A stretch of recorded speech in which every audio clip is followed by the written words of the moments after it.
Sir ఏం లేదు sir. పెద్ద సినిమా అండి ఈ సంవత్సరం.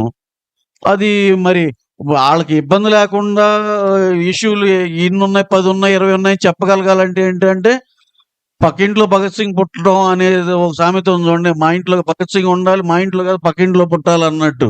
మాకేం లాస్ రాకూడదు, ఏమన్నా సొసైటీకి అది ఉంటుంది అనే పద్ధతిలో సినిమా పక్క ఆఫీసులో ఉంది కాబట్టి ఇప్పుడు మనం గోల్ చేయొచ్చు అన్నట్టు ఉంది. దీన్ని ఏంటంటే వాళ్ళ డెసిషన్ పాస్ చేసేసుకోవటం, ఇది చేసేసుకోవటం, నెలాఖరి నుంచి ఇది అవ్వదు కుదరదు అనటం, అక్కడ వెళ్ళి అవతల దాంట్లో కూడా యాక్టివేట్ చేసుకోవడం, పక్క రాష్ట్రంలో కూడా ఇక్కడ అర్జెంట్ పుష్ చేసేస్తే అక్కడ కూడా ఒక గోల గలాటా చేసేయటం. ఏంటి సార్ ఇంత అవసరం అండి? ఇంత క్యాలిక్యులేటివ్గా అవసరమా? 15వ తారీఖు మీటింగ్ ఉంది, లేదంటే అందరం మాట్లాడుకుంటాం. మీకేం కావాలో అది ఒకటేనా? మాకేం కావాలో ఆలోచించరా?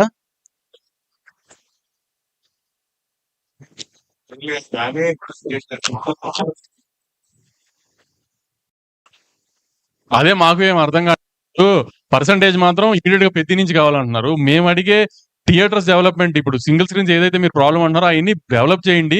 మల్టీప్లెక్స్ 55%, 53% అంటే మీరు 60% కావాలంటున్నారు. సో ఆ ఇవ్వండి, దాన్ని బట్టి మాట్లాడదామంటే రెనోవేషన్ టైం పడుతుంది అంటారు. రెనోవేషన్ కి టైం పట్టినా పర్లేదు కానీ రెనోవేషన్ మీకు టైం పడుతుందో మాకు టైం పడుతుంది. ఎందుకంటే మాకు అంత ప్రొడక్షన్ సినిమాలు కాస్ట్ సార్ వంశీ గారు అండ్ రవి గారు, ఇప్పుడు ఇది బయట చూస్తున్న వాళ్ళందరికీ కూడా కొత్తగా ఎస్విసి అండ్ ఏషియన్ ఫిలిమ్స్ వాళ్ళు ఒకటైపోయి, మైత్రి వాళ్ళు సితారా వాళ్ళు ఒకటైపోయారు. వీళ్ళిద్దరి మధ్య జరుగుతున్న ఇది వారు దీనికి సంబంధించి అన్నట్టుగా బయట ప్రొజెక్ట్ అవుతుంది సార్. ఇది అంటే కాదు నిజంగా అసలు సితారాకి ఒక థియేటర్ లేదు. సితారాతో వారు ఎందుకు?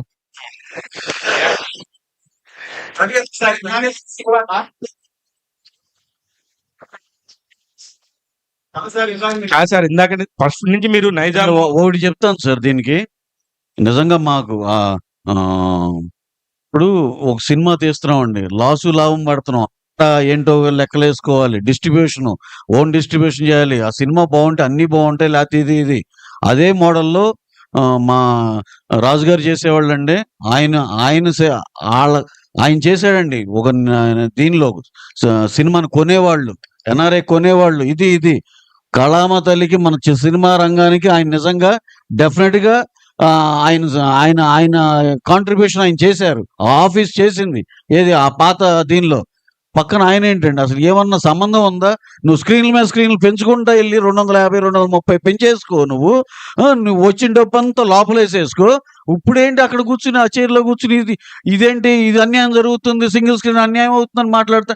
ఆయనకు ఉందండి ఆ అర్హత, ఆయనకు ఉంది మాట్లాడటానికి. ఎందుకంటే వాళ్ళు కొన్నారు. శిరీష్ అన్నకి అంటే ఎస్విసి ఆఫీసు ఎన్ఆర్ఐ సినిమాలు కొన్నారు ఇప్పుడు దాకా. సో శిరీష్ అన్నకి కష్ట సుఖం తెలుసు. హిట్ ఫ్లాప్ అయితే మంచి మైక్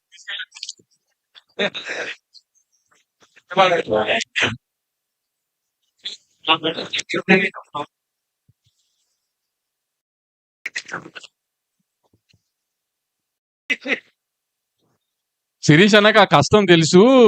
పక్కనున్న ఇంకొక 300 స్క్రీన్లు ఉన్న కష్టాల్లో ఉన్న ఎగ్జిబిటర్ కి ఈ కష్టాలు తెలియకపోయినా ఇవన్నీ చెప్తున్నారని రవణ్ ఉద్దేశం. అంటే శిరీష్ యాక్చువల్లీ నిజంగా తెలుసు. ఎందుకంటే ఇప్పుడు పెద్ద పెద్ద హిట్ సినిమాలు ఎలా చేశారో అంత పెద్ద ఫ్లాప్ సినిమాలు కూడా చేశారు. సో ఆయనకి పెయిన్ తెలుసు. సో ఆయన బ్యాలెన్స్ అవుట్ చేస్తానికి ట్రై, కానీ ఆయన మరి ఎందుకు నిన్నంత అవసరం లేని నిన్న కూర్చుని మాట్లాడుతూ అయిపోయేదానికి అదంత జరిగింది. ప్లస్